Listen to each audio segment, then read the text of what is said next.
Hello everyone, welcome back to my channel.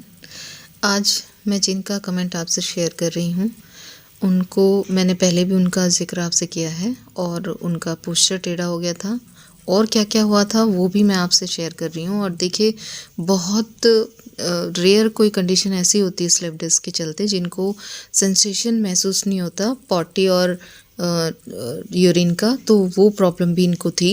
तो देखिए, मैं आपके साथ कमेंट शेयर कर रही हूँ। वो लिखते हैं कि मेरी तो कंडीशन बहुत ख़राब थी। मेरा तो कमर से नीचे का सारी बॉडी सुन्न हो गई थी। आप देखिए कि पूरी बॉडी ही उनकी सुन्न पड़ गई थी। और वो कह रहे हैं कि मुझे ना तो यूरिन पास होने का पता चलता था, ना ही पॉटी का। एक तरह से कोदा इक्वोना सिंड्रोम हो गया था और डॉक्टर ने बोला था ऑपरेशन ही इसका इलाज है। बट आज मेरा सुनपन भी कम हो गया है और मैं चल फिर भी सकती हूँ। अगर मैं ठीक हो सकती हूँ तो सब ठीक हो सकते हैं। आज मैं घर का सारा काम करती हूँ। तो ये बहुत ही पॉजिटिव मेरे हिसाब से ये कमेंट है और उनके लिए बधाई और उनकी हिम्मत को भी सलाम। क्योंकि बिल्कुल सुन्न हो जाना बॉडी और पॉटी और यूरिन का आपको पता ना चलना, उस कंडीशन में अगर आप उठकर खड़े होकर आप अपना घर का सारा काम कर पा रहे हो तो हैट्स ऑफ आपको। और जिन लोगों को भी ये लगता है कि नहीं हम ठीक नहीं हो सकते हैं, हमारा क्या होगा, जो बहुत मतलब डीमोटिवेट हो गए हैं, बातें ऐसी करने लगे हैं कि बस क्या कहूँ उनको, तो उनके लिए मैं बोलना चाहती हूँ कि देखिए, कभी कभी होता है कि नहीं होता है। अब डॉक्टर ने कह दिया है कि नहीं बस यही इलाज है, तो आप ये सोच के बैठ जाते हैं कि अब क्या करें।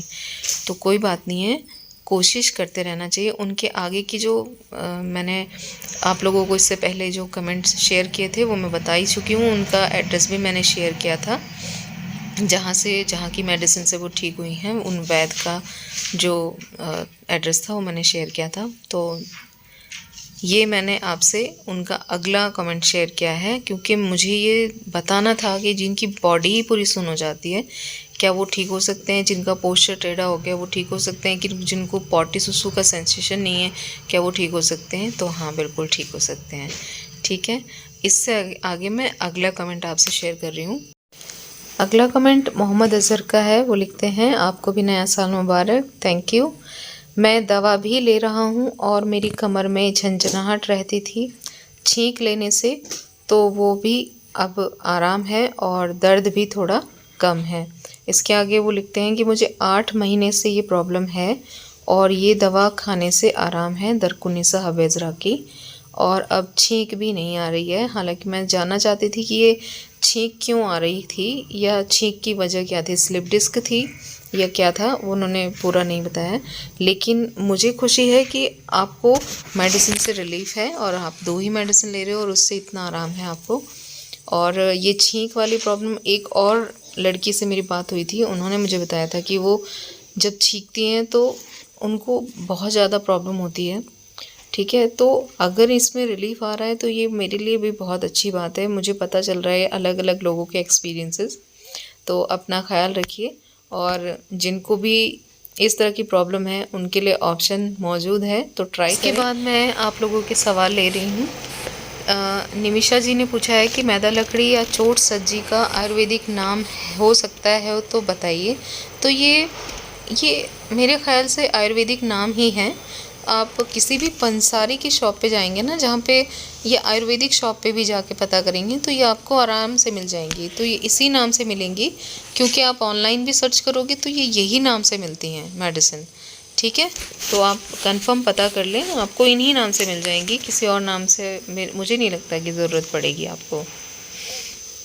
इसके बाद जो दूसरा सवाल है वो प्रीति शाहानी का है। वो पूछ रही हैं, मैं होम ट्यूशन कराते हूँ और क्या इसको परहेज के साथ कर सकती हूँ? और मैम मैं सेकंड फ्लोर पे रहती हूँ तो सीढ़ी तो चढ़ना उतरना पड़ता है।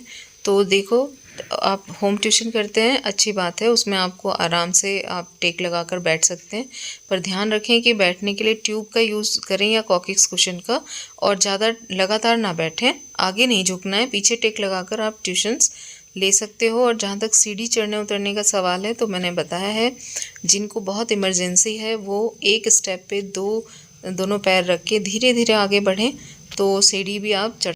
लेकिन अगर आपका दर्द इंक्रीज़ होता है, आपका दर्द बढ़ता हुआ आपको महसूस होगा, तो आपको सीढ़ियाँ बिल्कुल अवॉइड करनी पड़ेंगी, क्योंकि सीढ़ी से अगर आपको रिलीफ आता भी है ना, वो भी बहुत जल्दी आपको प्रॉब्लम क्रिएट खड़ी हो जाएगी आपके लिए। तो आपको ध्यान रखना है, बहुत स्लोली आप सीढ़ी चढ़िए स्टेप बाय स्टेप, और दोनों पैर एक ही सीढ़ी पर रख के फिर आगे एक अगला कदम बढ़ाएं। तो ये ध्यान रखते हुए अगर आप चढ़ते हैं और अगर दर्द बढ़ता नहीं है तो आप कंटिन्यू रखें, वरना तो आपको अवॉइड करना है सीढ़ियों को।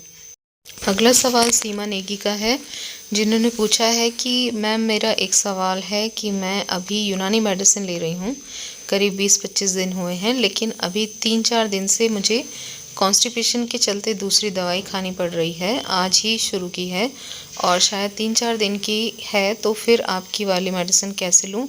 अगर उसके साथ ही लूँ तो कोई प्रॉब्लम तो नहीं है, या फिर गैप करके लेना है? तो आप पहली बात तो अगर कॉन्स्टिपेशन है तो उसके लिए मैं यही कहती हूँ सबको कि आयुर्वेदिक चूरन कोई हो तो वो लीजिए, और या फिर आप दूध में रात को कैस्टर ऑयल डालकर लीजिए, तो कॉन्स्टिपेशन की प्रॉब्लम आपकी सॉल्व हो जानी चाहिए। और अगर आप मेडिसिन ले ही रहे हो तो फिर यकीनन आप 1-2 घंटे का गैप करके मेडिसिन ले सकते हैं, क्योंकि आप कमर दर्द की नहीं ले रहे हैं, आप कॉन्स्टिपेशन की ले रहे हैं, तो आप ले सकते हैं। ठीक है।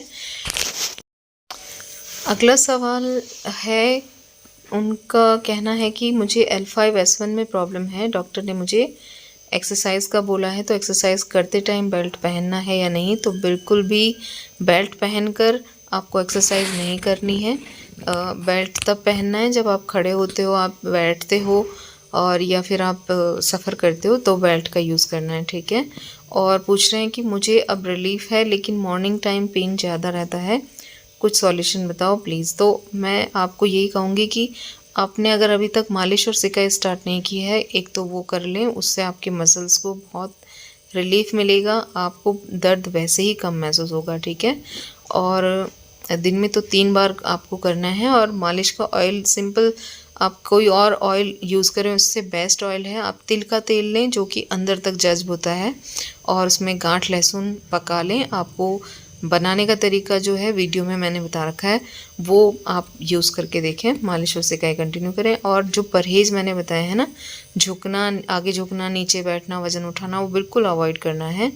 और लेटने के लिए सिर्फ रुई के गद्दे पर लेटें, बेड पर, नीचे नहीं लेटना है। बहुत से लोग गलती कर रहे हैं कि नीचे लेटते हैं, वो नहीं लेटना। और खाने में कुछ चावल, आलू, खट्टी चीज़ें, ठंडी चीज़ें, ये सब कुछ अचार, फ्राइड चीज़ें अवॉइड करें।